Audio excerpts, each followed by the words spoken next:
Hey guys, so today we're going to be going over installing a 5-channel amplifier. The 5-channel amplifier is a great way to get more sound from your vehicle without breaking the bank that much or without overly complicating your install. The main component we're going to be showing up the 5-channel amplifier install is all the wiring. Today we're going to be doing an aftermarket stereo, so we don't have to do a high-low adapter or a sound processor today of any sort. So we're installing a power kit to power it up and our RCAs. That way the aftermarket head unit can communicate with the 5-channel. Before we start the job, let's do some wire prep.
Alright, we're about to run the power wire.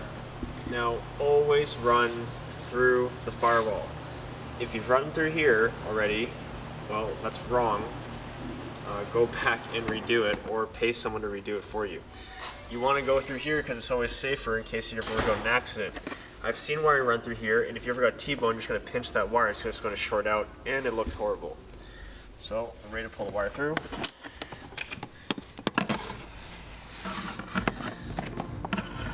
Go ahead and pull this through the vehicle. Okay, we're done under the hood. I haven't hooked it up yet because we still have to hook up the actual amplifier, but it's all run nicely. Got wiring run down here, mounted the fuse holder down here, attached to the vehicle, run along with all the factory wiring, and it goes right down through here for the ground you saw me pull through.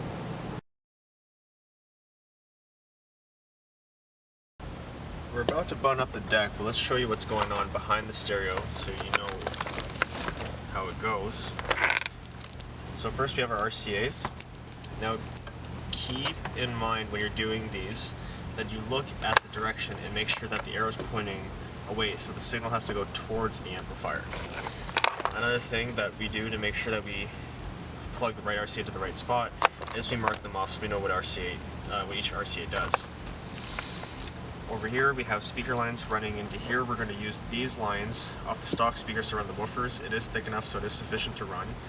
The rest of the lines for the tweeters and the rear doors, we're going to have to run our own lines. You can see we have it all nice and tidy. We have our steering controls and everything, Bluetooth mic, USB, it's all running here nice and. One of the most important things to do when you want to get optimal sound quality when you're doing your amp install is when you're hitting the chassis, make sure you get rid of all that paint, make it bare metal. After we secured our ground, we've gone ahead and painted over the surface because between the wire and the bare metal, the paint can't get in between so you have a good connection. We want to make sure this never oxidizes, so we have a little bit of paint on there to make sure it lasts a long time.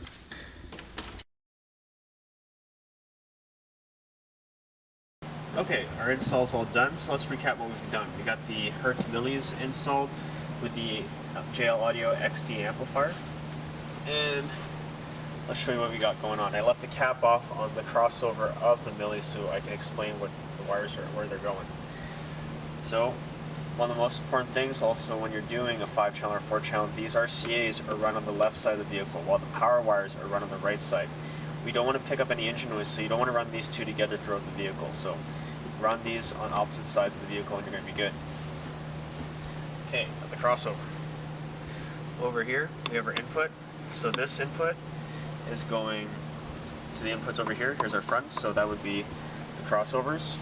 The inputs for the rears, we've run brand new wiring over to the rear speakers directly. And over here is our subwoofer output. So this wire that goes over here. This goes to our JL Audio Dub 3 8-inch. This wire over here, this is our tweeter wire. That's run all the way up front to the new tweeters for the Millies. And over here, these go directly to the woofers. That was the wire you saw me hook up to the back of the deck, and that runs into the doors for the front speakers.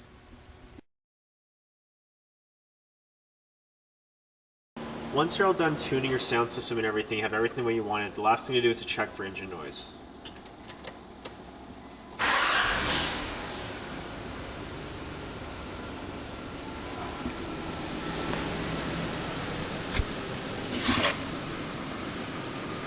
So we're just keeping the microphone by the speaker, and we're going to give the motor a couple revs and make sure that there's no engine noise coming from the speaker.